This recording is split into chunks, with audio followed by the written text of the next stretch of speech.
Essa noite eu estou com uma pessoa muito importante para mim, muito importante para Pernambuco, muito importante para o Brasil.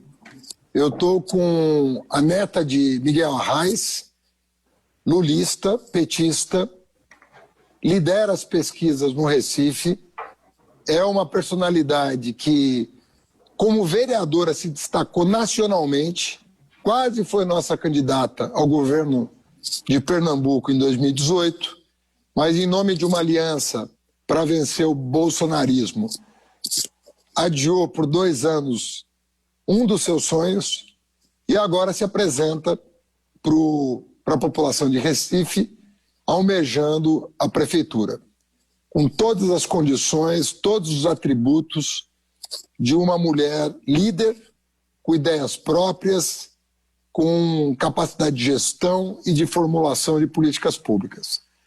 Muito boa noite, Marília Arraes. Boa noite, Haddad. Boa noite a todo mundo que está nos assistindo. Eu sempre fico meio sem jeito toda vez que a Haddad fala assim, de mim, porque é uma pessoa que eu admiro tanto, ter uma opinião dessa sobre a luta que a gente vem travando, né, é muito significativo.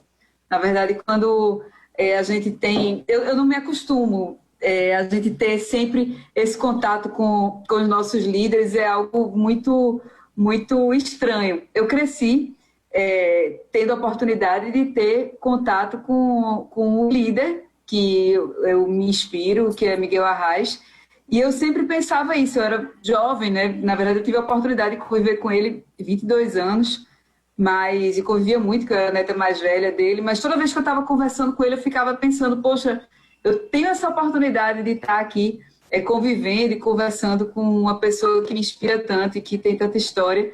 E quando eu vejo Haddad falando sobre mim, Lula falando sobre mim, assim, eu fico, poxa, que oportunidade que eu tenho. E a gente tem que reconhecer essas oportunidades e aprender cada vez mais, Haddad. Na verdade, essa luta e esse reconhecimento que a gente tem conquistado dia a dia é fruto principalmente da coerência ideológica com que eu pauto minha atuação desde muito cedo, quando comecei na política, e espero que a gente possa cada vez mais aprender com os erros e se inspirar nos acertos nossos e de outras pessoas, para que a gente possa cada vez contribuir mais com a sociedade. É esse nosso objetivo. Marília, o Miguel Arraes está certamente na lista dos brasileiros mais importantes da história. Se você perguntar para qualquer historiador e falar, diga aí o nome de 10 brasileiros muito importantes, né, dos últimos 100 anos, certamente o teu avô vai figurar como um dos nomes muito importantes, porque ele, afinal de contas, o teu avô foi prefeito do Recife, depois foi governador, foi deposto pela ditadura, foi preso, depois conseguiu ali, se não me engano, foi o Sobral Pinto, o advogado do teu avô, que conseguiu um habeas corpus para que ele pudesse deixar a cadeia. Foi orientado pelo próprio Sobral Pinto de que a vida dele em liberdade não ia durar muito sob a ditadura, razão que o levou a deixar o país e ir para a Argélia, né, que o recepcionou, e onde ele teve uma atuação política importante também, que eu não conheço em detalhe, mas ouço falar muito, de que é uma pessoa que teve uma participação, inclusive é um nome celebrado na própria Argélia. Ou seja, uma pessoa que deixou marcas em outro país, o que não é fácil deixar marcas no próprio país, ainda o homem deixou marcas em 2, não é brincadeira, né? Voltou, se elegeu governador e depois, não sei quantas vezes, deputado, morreu no mandato de deputado federal. Ou seja, é uma vida dedicada à política, à construção de um mundo melhor, planetariamente, quer dizer, uma pessoa que irradiou boas ideias, bons sentimentos em todo o mundo, né? E você teve a oportunidade de até 2005, né, que o seu avô faleceu, até 2005 conviver com essa grande personalidade. Como você mencionou ele, e coincidentemente, não tanto assim, era a minha primeira pergunta, eu queria saber o que ficou dessa tua relação com ele. Vocês conversavam sobre política, sobre o Brasil, você já era uma adolescente, um pouquinho mais que um adolescente, alguma coisa assim? Era jovem. Uma jovem. Mas já estava na faculdade, né? Ou seja, na faculdade você está, independentemente da família, você está abrindo a cabeça para o mundo. Então você estava ali com dois vetores atuando sobre a sua formação. A faculdade que você estava frequentando e a presença de uma personalidade como Miguel Arraes dentre as pessoas que conviviam com você. Então eu queria que você contasse um pouco, não da neta, da relação, também dessa relação, mas para além da relação avô-neta, o que vocês conversavam, o que ele te via como uma... Assim, ele tinha uma visão avançada da mulher, ele via a mulher, né, independentemente de você, mas a mulher, a figura da mulher, como uma peça-chave do desenvolvimento nacional, do desenvolvimento humano, politicamente falando. Como era essa relação? Você falou do reconhecimento que ele tem na Argélia e em outros países, e é realmente impressionante, Haddad. Eu estive na Argélia alguns anos atrás e várias lideranças políticas, inclusive que compõem o próprio governo atual, na época em que ele estava exilado na Argélia, eram militantes políticos que estavam compondo o novo governo. É importante lembrar que a Argélia era um país que estava...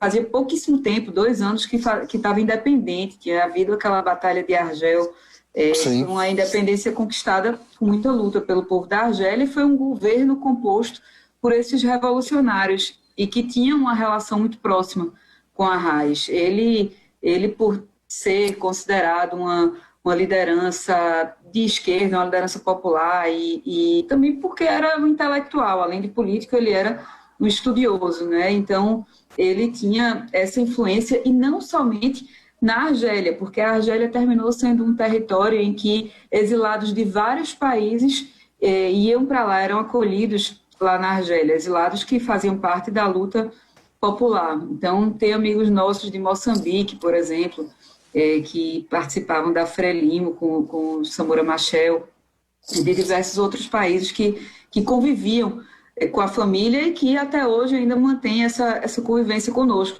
Quando eu cheguei na China, que me apresentei, a primeira coisa que o diplomata que estava nos recebendo perguntou foi o que é que eu era de Miguel Arraes. No Chile, outros companheiros lá do Partido Socialista do Chile também, quando me apresentei, comentaram e perguntaram. Ano passado, eu tive na Alemanha, numa missão diplomática, a convite do governo alemão, e o intérprete também, a primeira coisa que perguntou quando eu disse que era de Pernambuco, e ele viu o sobrenome Arraes, perguntou qual era o parentesco que a gente tinha. Então, ele realmente ficou como uma referência do Brasil em diversos lugares do mundo. E eu sou a neta mais velha dele, né? Eu sou a neta mais velha das mulheres, e a gente, por isso, também a gente tinha uma relação muito próxima. E estar na política... atuar na política desde muito cedo era uma forma de me aproximar dele, de me manter próxima a ele, porque Arraes sempre dedicou mesmo sua vida à política, às atividades políticas de uma maneira geral. Então, estar ali era uma forma de me aproximar dele, de aprender mais com ele, de conviver mais com ele. E essa aproximação se deu num momento que não era fácil, não foi fácil para Arraes, que foi...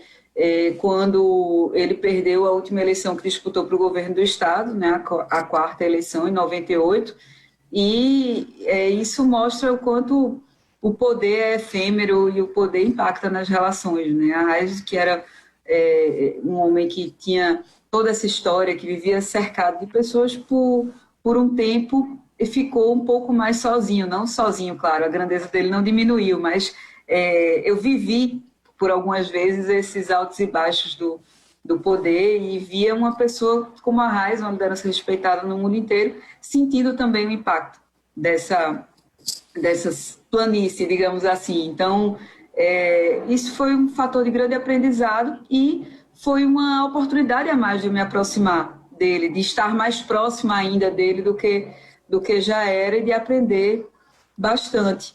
E algo que ficou sempre, né, como ensinamento, eu já era jovem, estudava na mesma faculdade em que ele estudou, a Faculdade de Direito do Recife, aqui foi o primeiro curso jurídico do Brasil, e a Arraes também era formado lá na Faculdade de Direito, e eu estudava lá. Então, isso era um fator que nos aproximava também mais. E o que ele comentava da faculdade parecia que era um jovem comentando da faculdade naquela época, como se tivesse evoluído pouco, desde as atitudes dos professores ao comportamento dos alunos. E eu também pude testemunhar o quanto isso mudou quando houve a democratização do acesso às universidades durante os nossos governos, né, com as cotas. Hoje a gente vê pobre, negro na Faculdade de Direito do Recife, que sempre foi um curso bastante elitista. E o que ficou de Arraes foi a coerência. Muitas vezes a gente assistia a algum discurso dele, algum programa, alguma gravação dele mais antiga, de 10, de 20 anos atrás, e ele dizia, observe que nada mudou, né? Nada mudou do que ele vinha defendendo, da linha que ele vinha adotando, do discurso que ele fazia, das ideias. Então, isso sempre ficou muito preso na minha mente, o quanto é importante a gente manter a coerência. Essa coerência que dá a respeitabilidade perante as pessoas. A gente não pode negociar o que a gente acredita, mesmo com muitas dificuldades que a gente possa enfrentar. E as escolhas que eu fiz na vida durante minha atuação política foram muito fruto desse aprendizado que eu tive com ele, tanto da coerência quanto da coragem. Não foi fácil quando eu escolhi para o PT, no momento mais difícil que o partido enfrentou. Na época eu era do PSB, e já em 2014, desde o primeiro turno, quando o PSB começou a virar à direita, eu já rompi e apoiei o Partido dos Trabalhadores, apoiei a presidenta Dilma, desde aquela época, desde o primeiro turno. No segundo turno, o PSB foi apoiar Aécio Neves, eu já estava apoiando o PT. E em 2016, disputei minha primeira eleição pelo PT. Muita gente dizia, ela tá louca e tal, porque o PT estava num momento muito difícil. Não, 2016 foi um ano mais difícil da história do PT.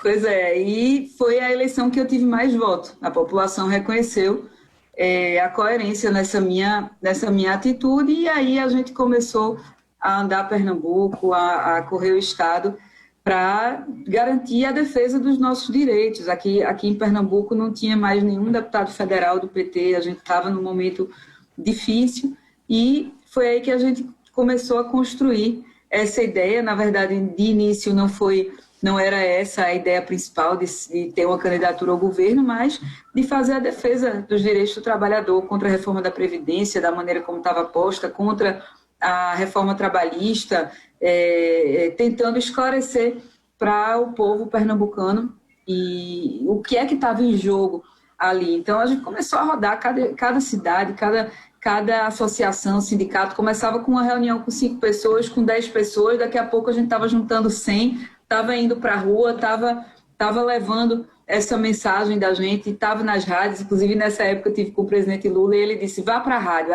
é um grande instrumento, todo dia você tem que falar numa rádio. E eu cumpri essa missão que ele deu, e a gente começou a procurar as rádios, e todo dia eu entrava numa rádio, ou por telefone, ou presencialmente.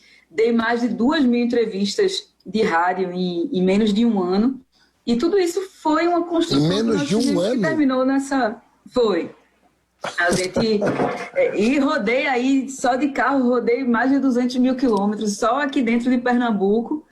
E foi assim que a gente fez essa construção. Não foi somente por conta de sobrenome, não foi só se escorando em uma coisa ou em outra. Foi com muito, muito trabalho e, claro, se inspirando. O sobrenome Arraes é uma referência, mas não é somente ele que existe, né? A gente, além dele, a gente tem uma militância, uma luta que, eu costumo dizer, a forma de caminhar é diferente, o caminho é o mesmo, o objetivo que a gente tem são os mesmos de Arraes, que é o combate às desigualdades, a diminuição da injustiça social, mas a forma de caminhar é diferente. Eu procuro me inspirando nele, na coragem, na coerência, construir um caminho próprio, uma maneira própria, até porque o momento é outro, né, Haddad? Não dá para a gente simplesmente falar em legado, a gente chegar e dizer, não, eu tenho um legado, o legado do PT é importante, o legado de Arraes é importante,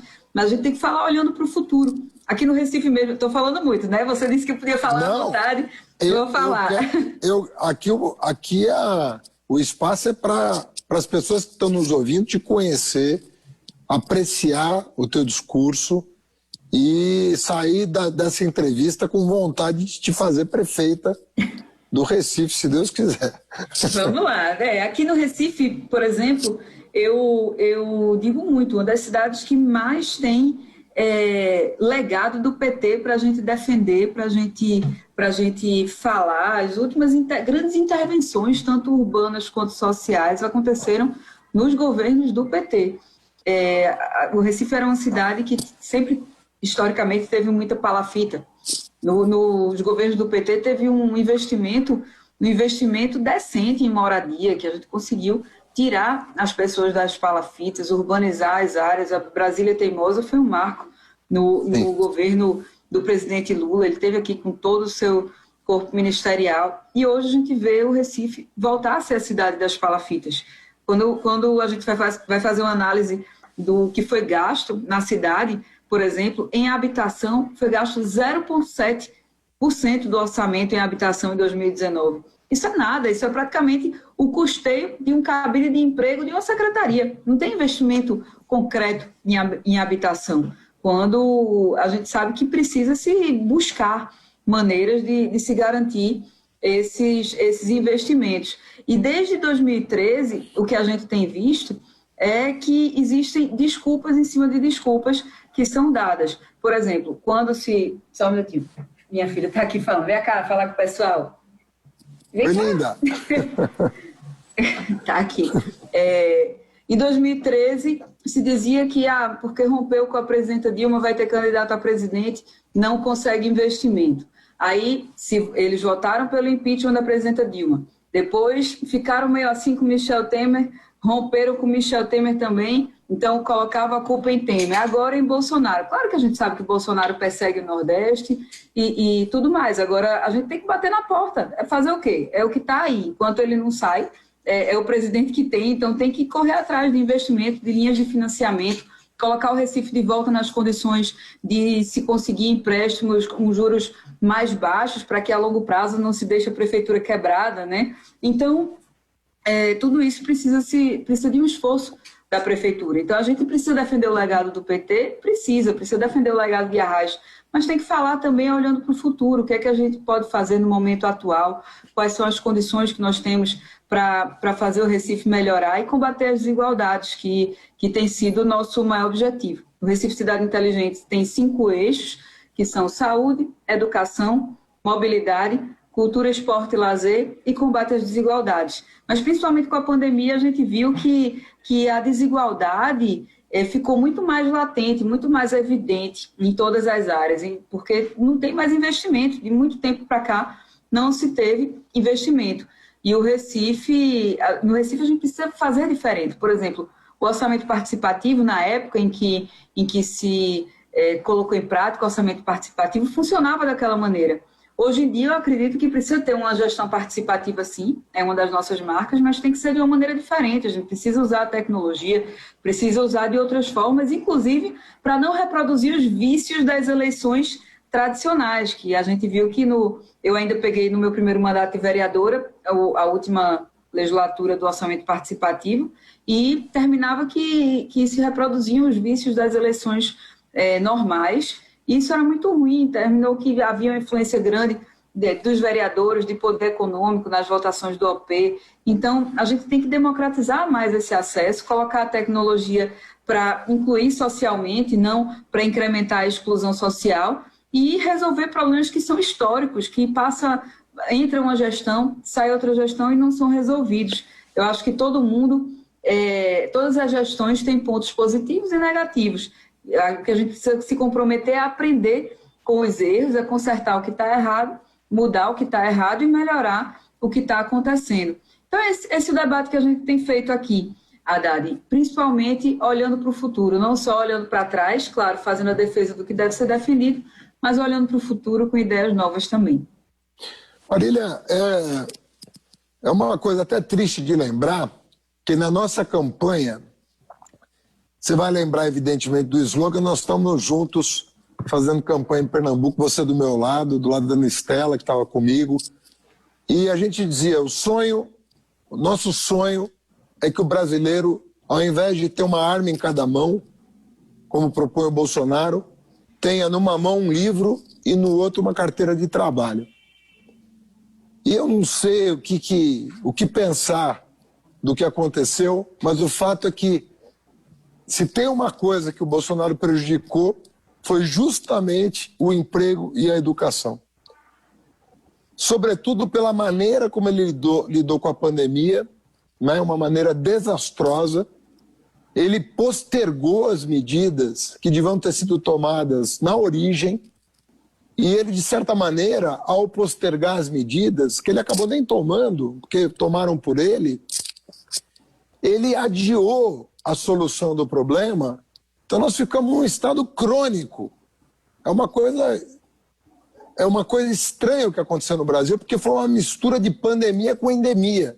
Nós ficamos num estado crônico durante 6 meses. E até hoje nós temos pouca segurança em mandar as crianças para a escola e tal. A gente sabe que prefeito gerar emprego é uma coisa muito complexa, porque o prefeito tem um orçamento limitado, ele pode ter obra, frente de trabalho, isso sempre ajuda.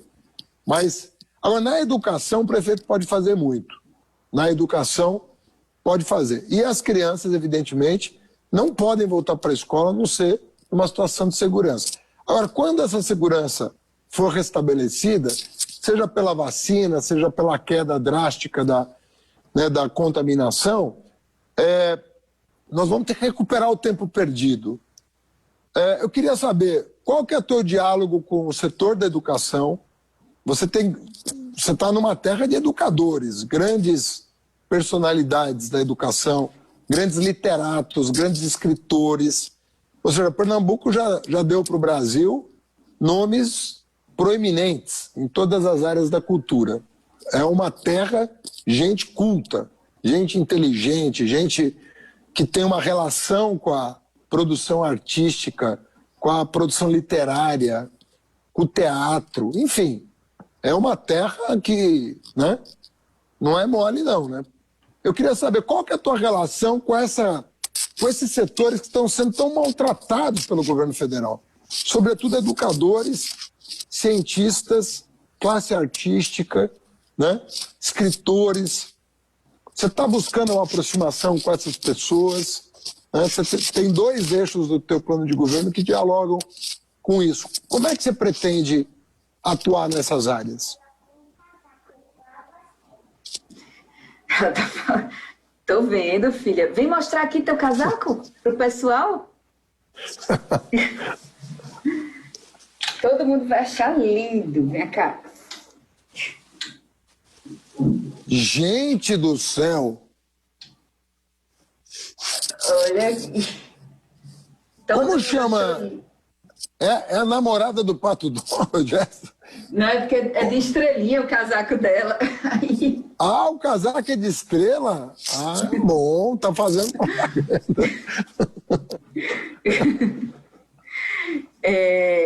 Pois é, Haddad, a gente tem conversado, sim, com vários professores, vários educadores, com a academia, vários também pesquisadores, professores da Universidade Federal aqui estão com a gente fazendo essa discussão e tem sido muito produtivo. E com a cultura também, até porque a cultura a gente tem que lançar a mão da cultura como um instrumento de propagação da cidadania, digamos assim. Uma das coisas que levou Miguel Arraes a ser chamado de comunista foi o MCP, Movimento de Cultura Popular, que ele iniciou aqui ainda no final da década de 50, começo da década de 60, que levava a arte, a cultura, a educação e a cidadania, a noção para o povo do que é o voto, do valor que o voto tinha, de política, da importância de se lutar pela igualdade social, contra a injustiça social, numa época em que não se tinha escola para as pessoas, né? Então, que o analfabetismo era muito mais alto do que hoje em dia. Então, o que a gente tem defendido é que a cultura e a educação andem juntas, que a cultura não seja resumida a festivais, que é um processo que está acontecendo não somente aqui no Recife, mas em diversos lugares, que terminam relegando as verbas e os investimentos na cultura a festivais, a carnaval, aqui no Recife, no Nordeste, de uma maneira geral, São João, e alguma coisa ali no final do ano, em eventos específicos, quando, na verdade, a cultura tem que fazer parte do dia a dia, da maneira de se utilizar o espaço público, da maneira de se levar educação para as pessoas e diversas outras atividades culturais que significam também a inserção no mercado de trabalho. Existe uma cadeia produtiva ligada à cultura aqui, então, no Recife, que é um celeiro cultural muito grande. Isso tem uma importância. E a gente teve alguns nomes, alguns movimentos, como o Mangue Beat e outras épocas também, que incentivaram vários jovens a entrarem para essa cadeia produtiva. Mas em relação à educação, uma das discussões que a gente tem feito e que sempre foi esquecida aqui na cidade, inclusive quando eu falo com alguns deputados de São Paulo, Haddad, muita gente não acredita que existe esse déficit em relação às creches. Recife é uma cidade que tem pouquíssima creche. Nós temos cerca de 90 mil crianças entre 0 e 4 anos e somente 7 mil vagas em creche. E sequer tem uma organização para a gente saber o déficit de vagas que existe. Alguns conselheiros tutelares têm uma lista de espera em creches, que são enormes.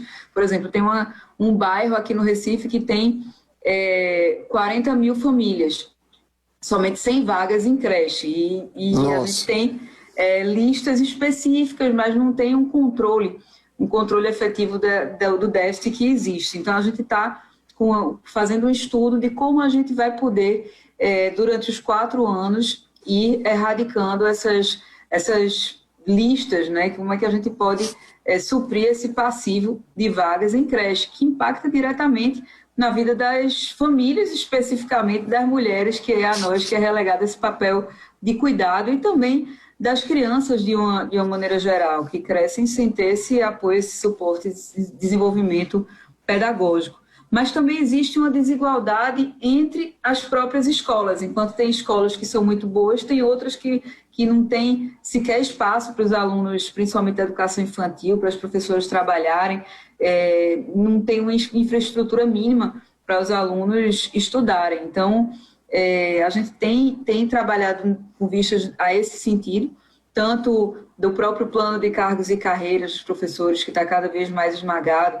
Mais da metade da rede não é concursada, é contratada por tempo determinado, ou seja, já é uma precarização da mão de obra desses profissionais, e a infraestrutura mesmo das escolas que não comporta.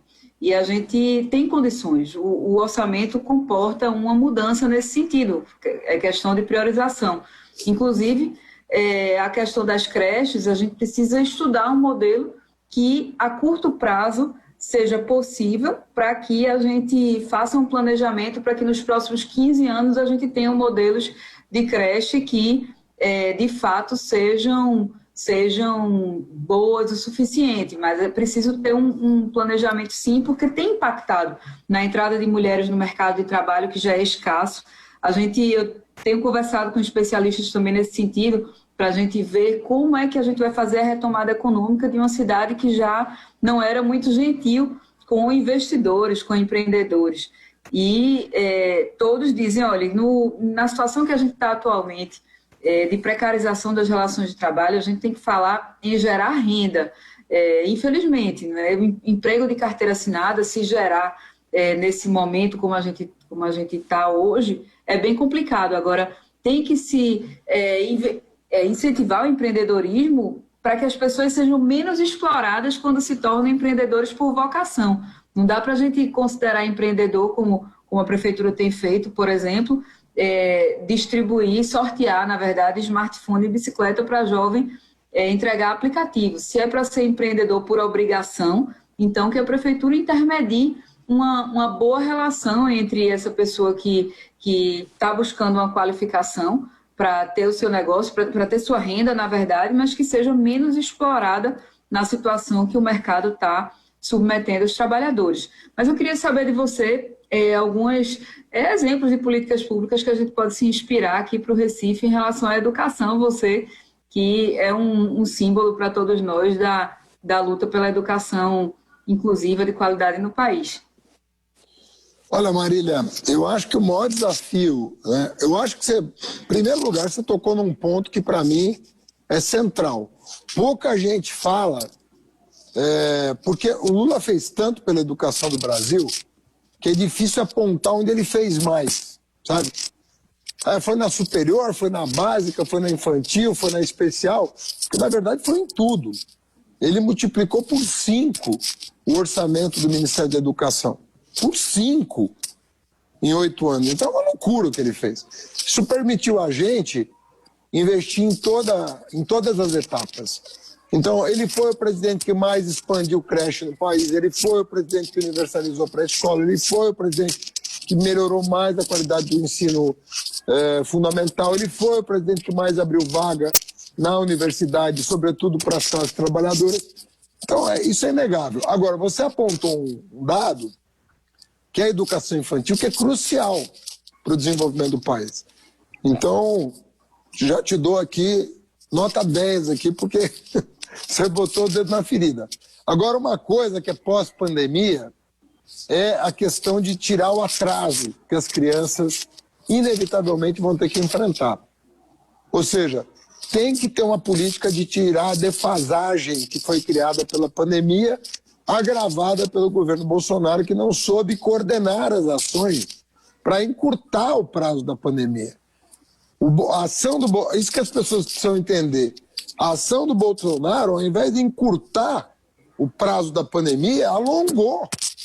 Então, uma coisa que poderia durar 90 dias está durando 180. Esse é o problema do governo Bolsonaro. Ele alongou, ele dobrou o tempo de solução do problema, por falta de determinação, falta de coordenação. Bom, esse atraso não vai ser tirado em um ano. Você não vai conseguir, em um ano, oferecer 1 ano e meio de conteúdo para essas crianças. Então você vai ter que planejar em quanto tempo nós vamos tirar essa defasagem e garantir para as famílias que essa criança que foi prejudicada pela pandemia, ela vai se formar como a geração que concluiu os estudos foi capaz de se formar. Então vai ter que ter um planejamento pedagógico de médio e longo prazo, de coordenação das ações, e eu sei da sua capacidade de gestão, para que a gente passe para as famílias a segurança de que os filhos dessas famílias, filhos e filhas, vão ter a sua recuperação garantida, porque não é culpa deles ter criado uma pandemia. E se alguém tem culpa nessa história desse prazo todo, é o governo, que não soube fazer a gestão da crise. Mas, enfim, você vai assumir dia 1º de janeiro em condições de falar para as famílias, olha, eu tenho 4 anos de mandato e eu vou tirar essa defasagem através de um planejamento que eu vou fazer junto às redes, com os diretores, com os professores, né, com os gestores, e nós vamos tirar esse atraso de maneira a entregar uma criança plenamente formada, com total capacidade de inserção no mercado de trabalho, na vida cidadã. Então eu acho assim, que a tua tarefa no ensino fundamental, sobretudo, que é a atribuição da prefeitura, tem que ser expandir a educação infantil, como você falou, essencial isso aí, tem que ser o alto das prioridades e garantir às famílias que você não vai deixar nenhuma criança para trás. Olha, e Haddad, é importante dizer que a educação não é desconectada de outras áreas, porque não é somente porque a pessoa não tem acesso à internet ou não tem um celular. Na verdade, a desigualdade, a pobreza é que gera essa exclusão, esse apagão educacional que a gente está vivendo. Não é somente a falta de um equipamento ou de outro. Quando você vai para a vida real, no dia a dia, de quem está na periferia, de quem está nas áreas mais pobres da cidade, não tem condições da criança participar de uma aula, ainda que ela tivesse internet, ainda que ela tivesse o equipamento, tem que ter um lugar para assistir a aula, tem que ter muitas vezes uma orientação, um acompanhamento de alguém ao lado, e não dá. Às vezes a mulher, muitas vezes, né, metade das famílias, cerca de metade das famílias é uma mãe sozinha que toma conta dos filhos, a mulher tem ali 3, 4 filhos em idade escolar e nem tem equipamento, nem tem internet, nem tem lugar para aquela criança assistir aula, nem ela tem instrução, condição, paciência, tempo suficiente para estar ali com aquelas crianças. Então, é um conjunto de fatores que leva a essa diminuição das oportunidades e que a gente tem que trabalhar como um todo, desde a moradia, a assistência social. Né? Eu acho que também a questão da inclusão digital, você sabe que eu fiz aqui praças Wi-Fi. Na minha época, 8 anos atrás, não tinha praça Wi-Fi na cidade de São Paulo. Eu espalhei 150 praças Wi-Fi. Dava para 30 mil pessoas simultaneamente acessar a internet gratuitamente na cidade de São Paulo, pago pela prefeitura. E agora, enfim, nem isso é suficiente. Agora, eu sou da opinião, como educador, como professor, que assim, criança tem que estar na escola e a escola é presencial, com os coleguinhas, com a professora, é assim que você educa. Mas a inclusão digital é inevitável. Nós não podemos esperar o século 22 para incluir as pessoas digitalmente, como aconteceu com a energia elétrica no século 20. Precisou o Lula chegar à presidência para garantir o luz para todos. Será que nós vamos esperar 100 anos para garantir a banda larga para todos? Não dá. O Brasil precisa. É que com esse governo... Aqui Pernambuco foi antes de Lula, viu? Pernambuco em 98 estava quase 100% eletrificado. Foi. Foi a Arraes que eletrificou Pernambuco aqui. Inclusive, o presidente Lula, eu acredito que tenha se inspirado no que aconteceu aqui em Pernambuco. É possível, porque eram muito amigos. Bom, o teu avô apoiou o Lula inúmeras vezes, né? Se não me engano, foi o Luz para Todos e o Farmácia Popular que foram inspirados em programas aqui do Estado. É possível. Lafep, e aqui Pernambuco em 98 já estava praticamente 100% eletrificado. Mas realmente foi uma conquista que todo mundo achava que não ia acontecer. Mas a diferença, Haddad, é que muitas vezes a luz, para você levar a um sítio que fica mais afastado da cidade, para levar a luz até aquele lugar era mais caro do que levar para a cidade inteira. Enquanto levar internet não é caro. Levar a internet é barato. Não é uma política pública que demande um investimento de altíssima monta, como levar uma rede de eletricidade, né, para lugares distantes. É que você não transmite eletricidade a não ser por fio, né? E no caso da internet, você ilumina a cidade de outra maneira. Na verdade, é uma frequência que você pode iluminar a cidade. É um sinal, né? Como a TV, como a rádio. Ou seja, você tem toda a razão. Você tem tecnologias hoje de iluminar no sentido internetico da palavra. Você tem condições de iluminar a cidade, bairros inteiros, por meios tecnológicos muito mais acessíveis. E o que eu digo é o seguinte, não pode esperar o século 22 para essas crianças, entendeu? Que precisam frequentar uma escola, que precisam estar numa sala de aula, que precisam de um laboratório, que precisam da presença de um profissional habilitado para isso. Tudo isso é verdade, mas também é verdade que você não pode privar essa criança das tecnologias modernas. Então, é o que você falou. Educação é uma coisa que tem um escopo muito mais abrangente. Sempre, quando você falou até te interrompi a hora que você estava falando, assistência social é fundamental para a educação, porque tem família que precisa da assistência social. Você não garante aprendizado só na escola. É um conjunto, é um enxoval que você tem que garantir para as famílias. Por que o Bolsa Família foi tão importante? Porque muitas mães dependiam do Bolsa Família para manter seus filhos na escola. Só quem não conhece a pobreza pode achar que Bolsa Família não tem a ver com educação. Bolsa Família tem tudo a ver com educação. Por isso que o Lula é querido por tanta gente, porque ele garantiu, né, uma abertura de possibilidades que não estavam dadas, né? E eu ia te perguntar um pouco agora, Marília, da questão da saúde, né, que é um outro eixo importante. Perguntei de cultura e educação. Vamos agora para o terceiro eixo do teu programa, que é saúde.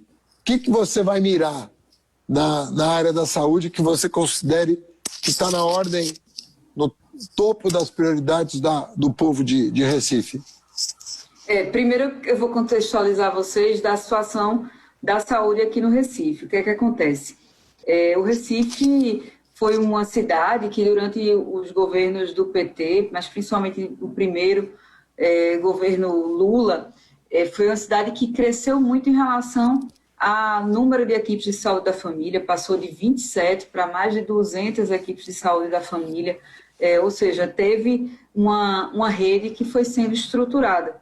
Mas desde então, há 8 anos, o que é que está acontecendo na cidade?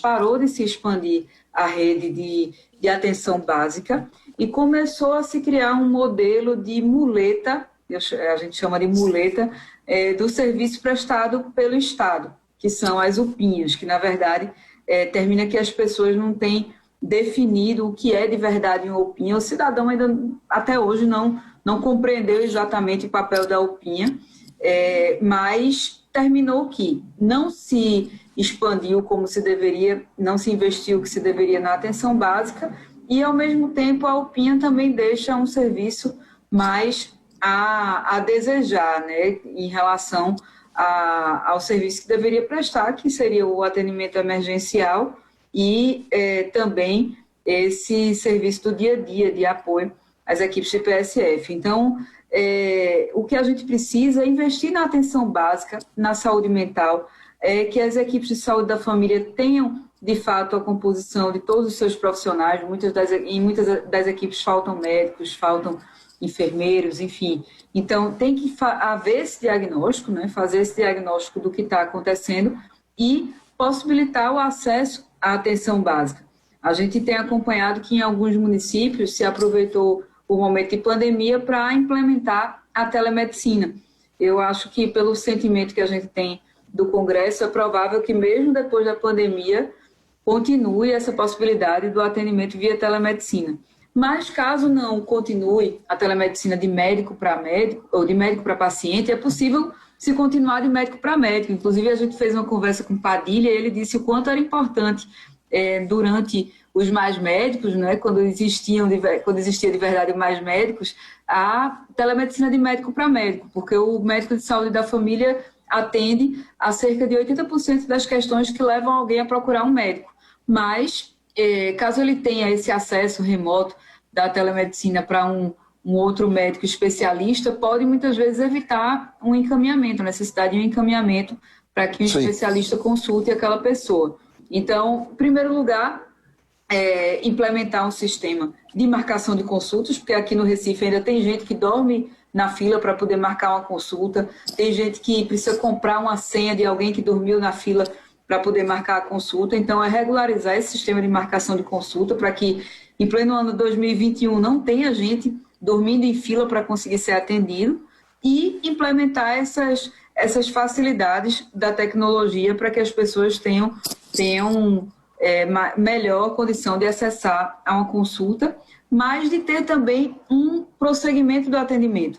Muitas vezes as pessoas conseguem a consulta, mas não têm acesso ao exame de maneira rápida, ou então tem acesso ao exame quando consegue o resultado, não dá mais tempo, tem que fazer outro exame, não serve mais.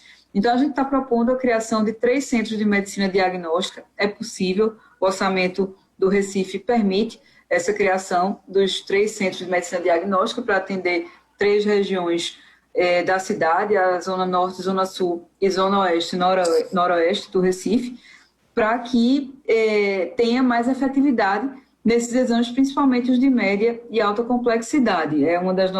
Essas são as principais propostas nossas em relação à saúde, porque o que a gente vê é que hoje o Recife tem mais de 30 mil casos confirmados, 32 mil casos confirmados de Covid, 2.400 mortes quase por conta da Covid-19, e uma situação de muita fragilidade, tanto na área da saúde quanto econômica. Eu costumo dizer o seguinte, que todo mundo sofreu, o mundo inteiro sofreu com a pandemia, sofreu a economia, sofreu a saúde, perderam-se vidas. Agora, o que a gente nota é que uma coisa é você perder para a Alemanha, né? O Brasil jogar com a Alemanha e perder é normal, o que não é normal é perder de 7-1.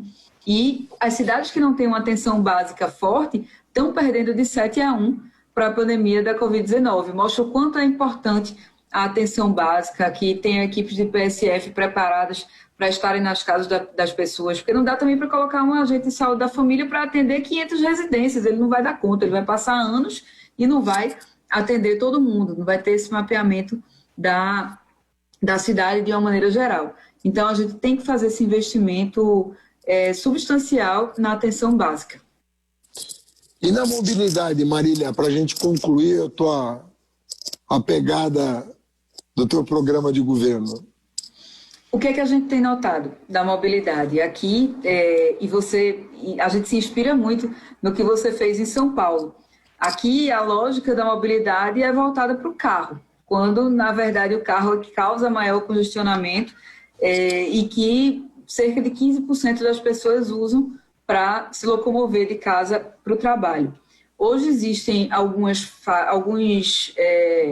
caminhos, né, alguns pedaços de faixas exclusivas de ônibus e pedaços de ciclofaixa.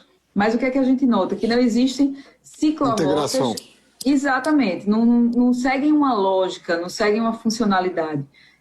Tanto integração entre os modais, quanto de se levar as pessoas dos locais de moradia para os locais de trabalho, que isso é facilmente identificável. Então, o que a gente quer fazer é seguir uma lógica nessas ciclofaixas. Inclusive, Haddad, não sei se vocês devem ter identificado, deve ser uma situação parecida em São Paulo, mas aqui a maior parte das pessoas que usam a bicicleta, cerca de 12% das pessoas usam bicicleta e a pé para se locomoverem, a grande maioria é homem.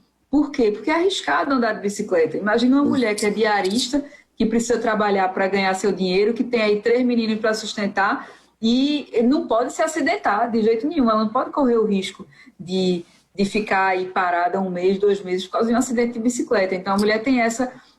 a gente identifica que é essa situação dos usuários de bicicleta, né, dos ciclistas. Então, a gente oferecendo condições seguras de se deslocar de bicicleta. O Recife é uma cidade territorialmente pequena. A maior parte das pessoas percorrem uma distância de até 5 quilômetros para irem até o trabalho, que dá para fazer de bicicleta. Então, tranquilamente, com segurança. Pois é uma cidade plana, né? Não é Olinda. Olinda é uma cidade que tem aí as ladeiras, mas o Recife é uma cidade que tem morros, mas que grande parte do seu território é plano. Então, dá para se locomover de bicicleta de uma maneira segura. E a bicicleta é o transporte do trabalhador. O transporte coletivo é um transporte caro. Enquanto não tem vacina, é o transporte mais seguro. Exato, inclusive Berlim lançou um manual de como se implementar ciclofaixas, né, emergenciais para a pandemia da Covid-19. Poucas cidades implementaram. Aqui se faz isso no final de semana, no domingo, na verdade. Por que não faz durante esse período para evitar as aglomerações? Inclusive as empresas de transporte coletivo estão funcionando com a frota reduzida. Isso está gerando ainda mais aglomerações nos terminais de ônibus, nos próprios coletivos. E o que a gente tem visto aqui, a lógica da mobilidade tem sido vista pela ótica do carro e pela ótica do empresário de ônibus. Não é isso que a gente quer. A gente precisa colocar a serviço do usuário e fazer valer a força que o Recife tem no consórcio metropolitano. Na verdade, a cidade do Recife sozinha não tem condições de impor, fazer algumas imposições que a gente gostaria, mas é a cidade mais forte do consórcio metropolitano, é a capital, e tem um poder de mobilização com outras cidades da região metropolitana. Tem algumas questões, por exemplo, a integração temporal, para não ter que fazer o usuário do transporte coletivo ir ao Pagar duas terminal. vezes. Não, tem a questão de pagar duas vezes, mas tem também o transtorno de ter que ir a um terminal para ir pegar um outro transporte, quando a gente poderia fazer a integração temporal, que já faz tempo que é um pleito de diversas pessoas, para que em qualquer parada de ônibus, durante um interstício de tempo, de 2 horas, por exemplo, se você possa sair de um transporte e ir para outro sem pagar uma outra passagem. Aqui, você precisa ir para terminais, enfrentar outra fila e aí conseguir a integração de ônibus. Então, a gente tem elaborado... A integração não é possível em qualquer lugar da cidade, só nos terminais. Não, só nos terminais. E os terminais são Aí você lota os terminais. Exatamente, exatamente. Aqui em São Paulo, o PT criou o bilhete único, que te permite durante... Agora, o Dória e o Covas cortaram o benefício. Mas, se não me engano, ela chegava a 4 horas. Durante 4 horas, você podia fazer, numa direção única, né? Você podia fazer quantos baldeamentos você precisasse até chegar ao seu destino, sem ter que passar por um terminal. Eles cortaram, foi o bilhete único? Eles cortaram a metade o tempo. Então, isso afeta muito o pobre, porque o pobre mora longe. E quanto mais longe você mora... Porque aqui, quando você fala em 2 horas em Recife, é uma coisa. Quando você fala em 2 horas em São Paulo, é outra. Aqui as distâncias podem chegar... Você está falando de uma cidade que tem 12 milhões de habitantes, 1.500 quilômetros quadrados.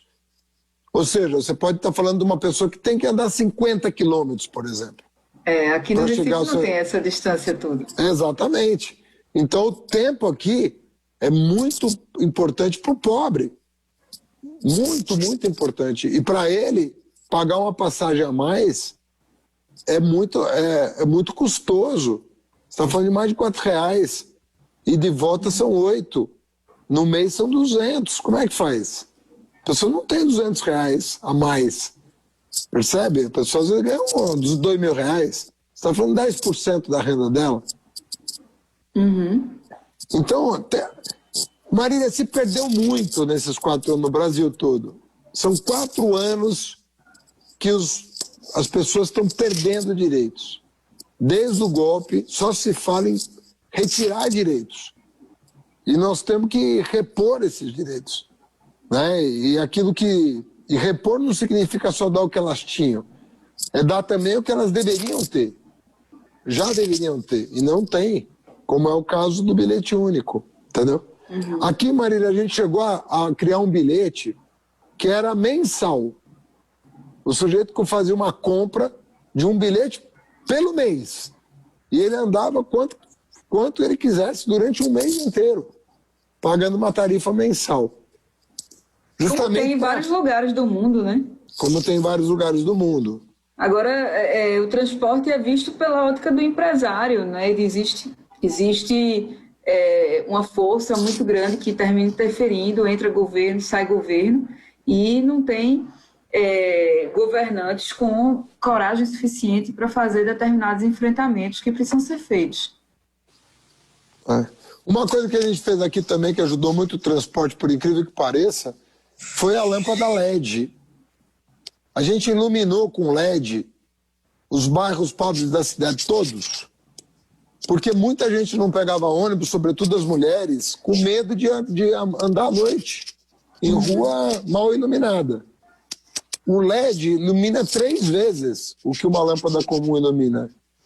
E as mulheres pararam de ter medo de andar, porque conseguem enxergar quem está vindo a 100 metros de distância.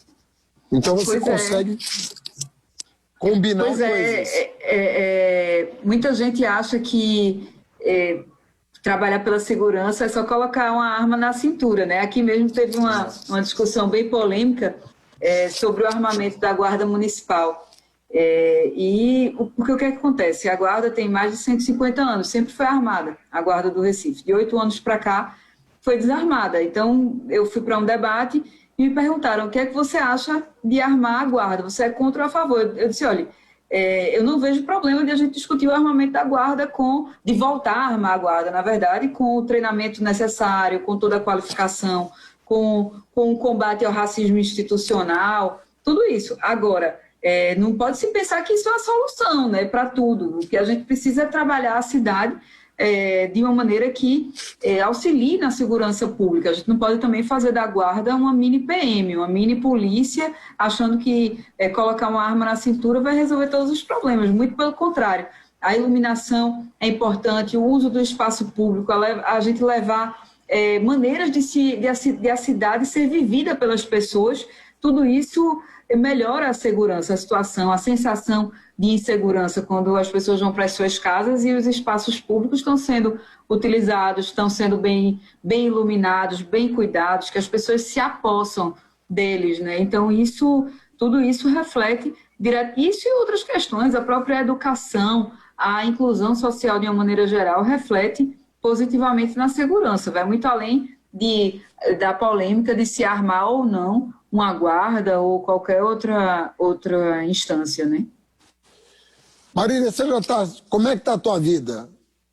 Você ainda está reclusa, já está saindo um pouco, já consegue conversar com lideranças, com líderes comunitários, interagir para a formulação de plano de governo? Como é que você está lidando com a pandemia em meio à campanha já? Já estamos quase começando a campanha, né? Já faz uns meses que eu quase que voltei à vida normal. Mas, Haddad, na periferia a gente não viu uma mudança efetiva, né? Na verdade, o povo pobre, ficar em casa foi um privilégio para a classe média, para poucos, né? Nós que tivemos essa oportunidade de ficar em casa durante um período, nós somos poucos, foi um privilégio.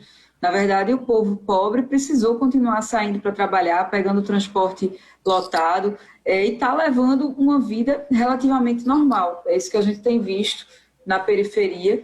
E o pior, com muitas dificuldades, muita gente perdendo o emprego, muita gente perdeu o emprego ou está com dificuldade de ter sua renda, quem trabalhava no comércio informal, por exemplo, quem trabalhava na informalidade.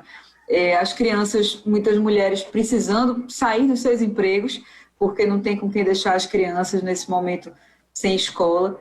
Então, é uma situação bastante difícil. A gente tem ido, sim, à periferia, conversar com as pessoas, conversar com lideranças e com as pessoas de uma maneira geral. Eu faço política, Haddad, eu costumo dizer, sem intermediários. Muita gente precisa de um candidato, de alguém para chegar na comunidade. Eu costumo ir e conversar direto com as pessoas, passar falando com as pessoas e visitar, ver a realidade. E não tem sido fácil. Eu tenho ficado muito preocupada com o que a gente tem encontrado na cidade, principalmente nessa situação mais difícil. Já faz uns meses que a gente está aqui nessa luta. Eu peguei Covid, né? Eu já peguei faz um tempinho, até fiz o teste recentemente e ainda estou com os anticorpos bem ativos. A gente não sabe também se pega de novo ou não, mas eu acho que essa... com os anticorpos, né? Teoricamente, sim, né? Nessa doença tão desconhecida que a gente não sabe, mas graças a Deus não faço parte do grupo de risco e eu acho que nesse momento a luta para a gente conseguir iniciar esse processo de resgatar o Brasil para os brasileiros, de a gente ter municípios com lideranças comprometidas em resgatar o nosso país, né, é mais importante. Então, estou indo à luta mesmo e que a gente consiga superar esse momento difícil que o Brasil está vivendo. E como é que você está sentindo a receptividade? Bom, você já foi candidata, você sabe como é que é a temperatura na rua, né? Como é que você está sentindo a receptividade? Eu tenho visto as pesquisas por enquanto, ainda não sei se são oficiais ou não, mas eu recebo números do Recife. Mas quero crer que você está sentindo na rua já um pulsar diferente. A gente tem sentido essa boa receptividade, né? Ainda bem, como eu te falei, Haddad, quando a gente tem coerência, mesmo quem discorda da gente respeita e até se dispõe a dar um voto de confiança muitas vezes. Aqui a gente tem, né, a gente tem esse público nosso de esquerda, o público lulista, né, como você falou que nós somos, mas tem aquela parte que, na verdade, não tem um lado definido, mas que termina parando para ouvir, porque a gente adquiriu essa respeitabilidade ao longo dos anos pelas atitudes que tem. Mas o que a gente tem visto é que o povo está entristecido mais do que em outros momentos, viu? As pessoas isso eu noto também aqui. Estão desanimadas, né? Essa é a quinta eleição que eu disputei 3 de vereadora, uma de deputada federal, essa de prefeita que a gente está começando a disputar agora. E eu nunca vi as pessoas tão desesperançosas, tão entristecidas com tudo isso que está acontecendo. E eu acho que a gente tem todos nós que somos agentes políticos, a gente tem uma função importante, é levar informação para que as pessoas entendam por que isso está acontecendo. Eu acho que a gente não foi tão bolivariano quanto deveria, né? Que nos acusam de sermos bolivarianos. Acho que a gente devia ter sido 10% do que nos acusam, pelo menos, para as pessoas terem consciência do que é que elas conquistaram e por que é que elas perderam tanto do que foi conquistado, para que a gente possa combater essa desesperança. A gente levar a esperança para uma população consciente é mais fácil, é menos difícil, digamos assim. Eu acho que essa é nossa responsabilidade. Não dá para brincar com a esperança das pessoas, prometer o que não dá para fazer, cometer estelionato eleitoral, como se diz. Não, a gente tem que falar e as pessoas têm que ver, têm que enxergar que é verdade o que a gente está falando. Eu estou procurando fazer dessa maneira. E mais importante do que a gente conquistar o voto é que a gente conquiste essa esperança de que com o voto dá para mudar, dá para melhorar. Marília, eu queria encerrar fazendo uma consideração e uma pergunta sobre o seu mandato de deputada federal, porque eu acho sinceramente que o PT está honrando os votos que recebeu. É uma bancada não só a maior da Câmara, mas conta com personalidades impressionantes, e você é uma delas, mas você não está só, você tem colegas de bancada extraordinários, e eu diria para você que se não fosse o trabalho da bancada do PT na Câmara Federal e no Senado, o povo estaria sofrendo ainda muito mais do que está em virtude do governo Bolsonaro. Então eu queria te cumprimentar pelo trabalho na Câmara Federal. É um orgulho ser petista com uma bancada dessa. O trabalho que vocês estão fazendo, de segurar as pontas ali com esse desgoverno, não é brincadeira o que vocês estão trabalhando. Mas eu queria que você contasse, para concluir, essa tua experiência já de 2 anos na Câmara Federal, como é que você foi recebido em Brasília, como é que está a tua atuação junto à bancada, junto ao Congresso. Eu acho que seria legal as pessoas que te deram um crédito e te colocaram em Brasília e que estão nos ouvindo e que vão ponderar sobre o que fazer em 2020. Contasse um pouco, para encerrar, essa tua experiência em Brasília. Pois é, Haddad, e a nossa bancada é fantástica. Eu tenho também muito orgulho de fazer parte dela. Muita gente assim que eu tenho uma admiração muito grande, Benedita mesmo, às vezes eu fico, poxa, não acredito que eu sou colega de Benedita da Silva, não, uma das pessoas que eu tenho mais admiração pela história de vida, pela forma como conduz a política. Eu lembro eu pequena, meu outro avô, sem ser Arraes, eu era muito próxima dele também, e ele mostrava a Benedita, comentava, olha só essa deputada, não sei o que, do Rio de Janeiro e tal, e eu vejo Benedita assim, às vezes eu digo, não acredito. Quando ela me defende, então, aí é que eu fico, poxa, não acredito nisso. Mas, enfim, tem muita gente com que eu aprendo muito todos os dias ali naquela bancada. E na Câmara, de uma maneira geral, não está fácil, viu, Haddad? Às vezes a gente vê defesas e posicionamentos do pessoal bolsonarista que eu digo, meu Deus, como é que pode? Eu não acredito que isso está acontecendo, porque são coisas que pouco tempo atrás você imaginava que não tinha ninguém que tivesse coragem de defender publicamente, né? A homofobia, o preconceito, tudo isso, a defesa da ditadura militar. Minha gente, em 2014, tem um vídeo que é Bolsonaro e o filho sozinhos lá, soltando fogos, comemorando o 31 de março. E ano passado, esse ano não, porque estava em pandemia, mas ano passado foi uma guerra de gente querendo fazer comemoração do golpe militar. São coisas assim surreais que a gente vê. Um dia eu chego lá no plenário, quando eu vejo, está um deputado, que eu não vou dizer o nome, todo fantasiado de bandeira do Brasil, sacudindo uma cueca com a bandeira americana, dizendo que a bandeira do Brasil tinha que ser usada. Então, assim, é um momento muito difícil. A internet tem um papel fundamental nisso, né? A gente tem muitos parlamentares ali que se comportam, na verdade, como youtubers. Inclusive, eu tive uma dificuldade muito grande no começo de chegar e fazer live, de fazer as coisas, porque eu dizia, não, esse pessoal que faz isso não pode, porque você vê, tem uma votação, é o pessoal votando e lá fazendo live, falando com as pessoas. Uma mudança de comportamento muito grande em relação ao que a gente acompanhava de antes, né, da Câmara Federal, de como eram. Tinha ali vários ex-governadores, né, pessoas ex-prefeitos de capital, muita gente. E hoje em dia tem muita gente que está ali no primeiro mandato, principalmente do lado mais à direita, que tem posicionamentos que são mais complicados, e a gente tem feito esse embate.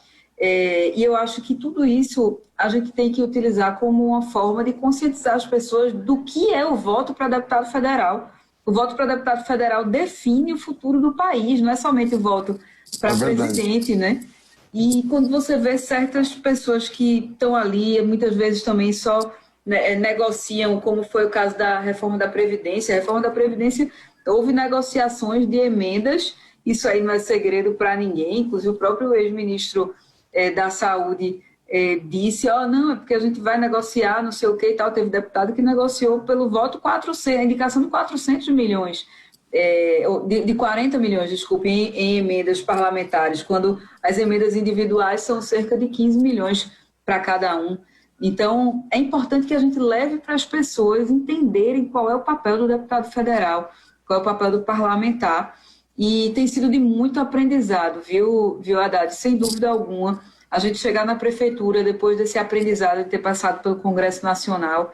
E, claro, os 10 anos de vereadora, eu acho que não tem aprendizado igual, principalmente porque foi no início da minha vida pública. Então eu iniciei a vida pública com um contato muito mais direto com as pessoas, com as comunidades, com problemas do dia a dia, né? Como você mesmo, já vi você falando uma vez que os problemas da casa para dentro são tratados pela esfera federal, a economia, o que é que você consegue levar para sua mesa, o que é que você compra para dentro da sua casa. Agora, da porta para fora, é a prefeitura, né? O município que toma conta, a calçada que não está feita, a rua, a iluminação, enfim, o agente de saúde que não vai na sua casa. Então, eu desde muito cedo tive contato com isso, foi um aprendizado enorme, mas saber como é que funciona o Congresso Nacional, como é que funciona o governo federal, quais as articulações que precisam ser feitas, que a gente não pode ser sectário. Claro que a gente tem que ser implacável nas defesas do que a gente acredita, mas precisa fazer toda essa composição. Isso desde o parlamento municipal eu aprendi, mas lá no Congresso Nacional e as articulações com o governo federal, mesmo um governo como esse, um desgoverno como esse, a gente aprendeu bastante. Eu acho que chegar à prefeitura depois dessa experiência vai ser muito produtivo para a gente vai conseguir trabalhar mais pelo Recife. Eu conversei essa segunda-feira ao vivo aqui com a Marília Reis, que dispensa apresentações porque é uma pessoa que tem uma projeção hoje nacional. Não é só pelo sobrenome, que deve honrá-la muito, porque é uma das grandes personalidades históricas desse país, mas também pelo fato de ter tomado decisões difíceis na vida, em momentos cruciais da vida nacional recente, e que reúne qualidades únicas, na minha opinião, para pleitear um cargo tão importante numa das principais cidades do país. Conhece a cidade, 3 vezes vereadora, conhece Brasília, que eu diria que é fundamental a reunião dessas duas coisas. Quem quer ser prefeito tem que conhecer a cidade, mas não pode desconhecer o país. E a Marília reúne não só a genética boa, a política boa, a cultura boa, mas reúne o conhecimento necessário para apresentar um grande plano de governo. E eu que estou doido para ir para o Nordeste, quem sabe dia 1º de janeiro tem um destino. Se chegar o convite, um destino certo para poder passar o Réveillon aqui e passar Então, Marília, queria te agradecer essa oportunidade de conversar com você. É sempre muito bom te encontrar virtualmente, presencialmente.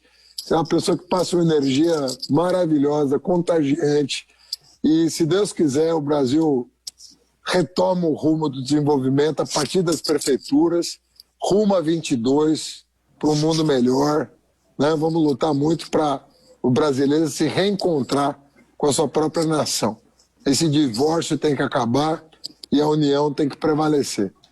Suas palavras finais. É muito bom conversar com você e eu queria dizer para você e para muito jovem que está nos assistindo que a sua disputa à presidência da República foi simbólica para a gente. A virada geracional na política não é fácil e você cumpriu uma missão que mostrou o preparo que você tem, a preocupação que você tem com o nosso país, com as pessoas, o quanto você tem o respeito, a forma como você trata as pessoas e a coisa pública mostra que é possível fazer essa virada geracional com a competência que você carrega e que tantos jovens carregam, né? Eu estou aqui no caminho também, eu estou com 36 anos, mas estou aqui nessa caminhada para ajudar a fazer essa transição geracional, inclusive nas próprias disputas do nosso partido e outros partidos também, a gente inspirar outros jovens a entrarem na política. Na nossa bancada mesmo, são pouquíssimos, se não me engano, somos 3 que temos menos que 40 anos. E abaixo de 50 anos também são poucos. Então, isso é muito simbólico ter uma pessoa como você disputando a presidência, com a competência com que você disputou, com que você discutiu o Brasil. E muita gente, sem dúvida alguma, tem hoje um remorso não ter votado no professor. Mas o importante é que a gente está aqui, que a gente não desiste, que a gente resiste, que a gente continua com compromisso com o nosso país. Aqui no Recife, a gente vai já começar, a partir de 2021, a trabalhar para a retomada do Brasil, para os brasileiros, para a gente acabar com esse divórcio e voltar para o casamento, a união estável, seja lá o que for, do Brasil com o nosso país, trazer o povo de volta para a agenda da presidência da República. E os municípios vão ter um papel essencial nisso. Quando você for votar, aliás, todo mundo que está aqui nos assistindo, converse com as pessoas, a importância de se escolher um prefeito, um vereador, com os compromissos que você quer para 2022 também, que a gente possa fazer essa conexão. Nada é desconectado, o município não pode ser desconectado da União, da nossa federação. Então, gente, muito obrigada, Haddad, sempre é uma honra falar com você, aprender com você, que a gente possa mais vezes conversar. Eu quero saber mais aqui o que é que você tem para opinar com a gente no nosso programa de governo. Vamos fazer mais discussões sobre educação, sobre diversas áreas que você implementou tão bem aí em São Paulo. Eu quero falar mais sobre a mobilidade, sei que você tem muito para falar com a gente, para conversar com o Recife sobre isso. E queria chamar quem está nos assistindo aí pelo Facebook de Fernando Haddad para nos seguir nas redes. Marília Arraes, no Facebook, no Instagram, no Twitter. Segue a gente. Se conhecer alguém do Recife, chama para conhecer as redes da gente, as propostas que a gente tem feito. Haddad, muito obrigada e até a próxima. Grande beijo, Marília. Até a próxima. Um beijo para quem está nos assistindo, para o Recife e para o Brasil. E na próxima segunda-feira, sempre nesse mesmo horário, uma pessoa dessa estatura, se Deus quiser, semana que vem nos espera. Difícil alcançar a Marília, mas eu vou tentar. Grande abraço para todos. Beijão, Haddad. Valeu. Beijão, pessoal. Tchau, tchau. Valeu. Tchau.